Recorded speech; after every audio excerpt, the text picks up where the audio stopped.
సభకు నమస్కారం.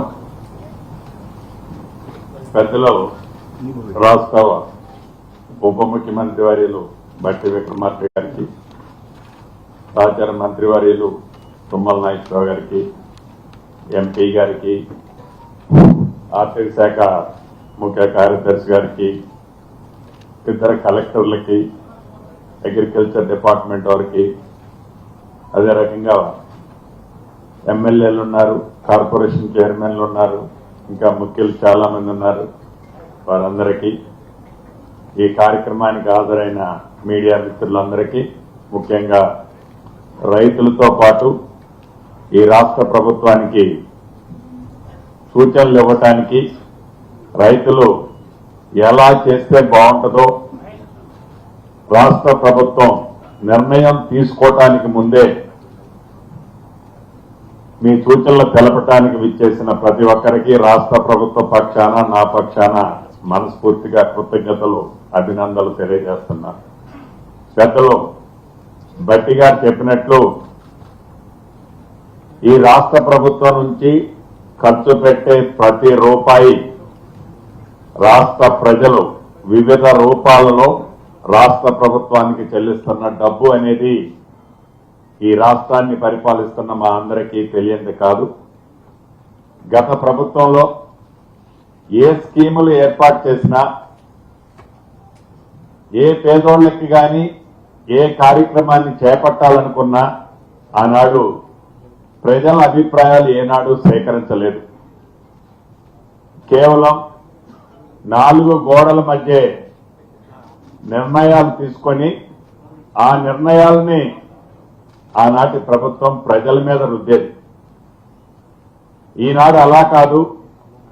ఏదైతే ఈ సంపద ఉందో, ఏదైతే ఈనాడు ఈ రైతులకు కానీ, పేదవాళ్ళకి కానీ, బడుగు బలహీన దళిత గిరిజనులకి గౌరవ ముఖ్యమంత్రి రేవంత్ రెడ్డి గారి నాయకత్వంలోని ఈ ప్రభుత్వం పేదోడి ప్రభుత్వంగా పనిచేస్తుందో, ఆ చేసే ప్రతి పైసా అకౌంట్ చెప్పాల్సిన బాధ్యత ఈ రాష్ట్ర ప్రభుత్వ పక్షాన మా అందరి మీద ఉంది. నిర్ణయం మేమేమి ప్రియాక్యుపైడ్ మైండ్ తో ఇక్కడ కూర్చోలేదు. ఇందాక బట్టి గారు కానీ, తుమ్మల గారు కానీ చెప్పినట్లు ఓపెన్ గా డిబేట్ చేసి ప్రజల నుంచి ఏవైతే అభిప్రాయాలు వస్తాయో, రైతుల నుంచి ఏ అభిప్రాయాలు వస్తాయో, నిజంగా ఎవరికి సహాయం చేస్తే ఆ రైతులు మంచిగా ఆనందంగా ఉంటారో అనేది మీ నుంచే ఆ వివరాలు సేకరించి ఈ రాష్ట్ర ప్రభుత్వం చేయాలన్నదే ఈ సభల యొక్క ముఖ్య ఉద్దేశం. సబ్ కమిటీగా అధ్యక్షులుగా బట్టి గారు, మిగతా మెంబర్లు మేమందరం ఉమ్మడి ఖమ్మం జిల్లానే కాదు, రాష్ట్రంలో మిగతా 9 జిల్లాల్లో కూడా రైతులు, ప్రజలు, ప్రముఖుల యొక్క అభిప్రాయాలు సేకరించుకొని మీ అభిప్రాయాలన్నింటినీ క్షుణ్ణంగా పరిశీలించి ఆ తదుపరి నిర్ణయం తీసుకొని బట్టి గారు చెప్పినట్టు రేపు రాబోయే అసెంబ్లీలో మీరిచ్చే సూచనల్ని అసెంబ్లీలో పెట్టి, ఏదైతే ఈనాడు ప్రధాన ప్రతిపక్షం నిన్న మొన్న మాట్లాడుతుంది, అసెంబ్లీ కొద్ది రోజుల్లోనే ఉంది. ఇప్పుడు వీళ్ళు సమావేశాలు పెట్టి ఈ అసెంబ్లీలో చర్చించాలని కానీ, రైతుల్ని ఆదుకోవాలని కానీ ఈ రాష్ట్రానికి, రాష్ట్ర ప్రభుత్వానికి చిత్తశుద్ధి లేదు అని నిన్ననో మొన్ననో ప్రధాన ప్రతిపక్షమని చెప్పుకుంటున్న పెద్దలు కొంతమంది మాట్లాడుతున్నారు.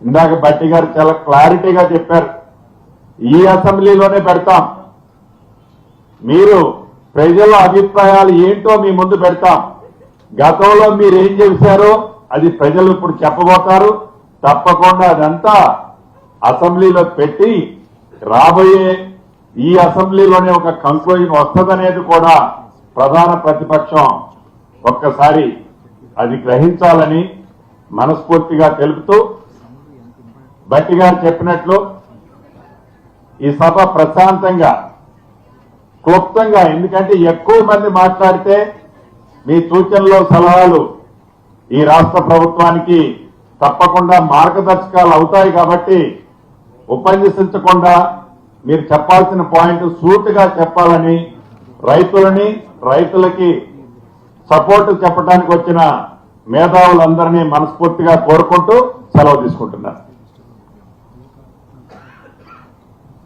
ధన్యవాదాలు సార్. సార్ తమరి అనుమతితో ఇప్పుడు చర్చని మొదలు పెట్టాలి సార్. సభలో వివిధ రైతు సంఘాల నుంచి, కోఆపరేటివ్ బ్యాంకుల నుంచి, చిన్నకారు, సన్నకారు, పెద్ద రైతుల నుంచి ఇతర వివిధ రిప్రజెంటేటివ్ శాంపుల్ ని ఇక్కడ ఆహ్వానించడం జరిగింది సార్.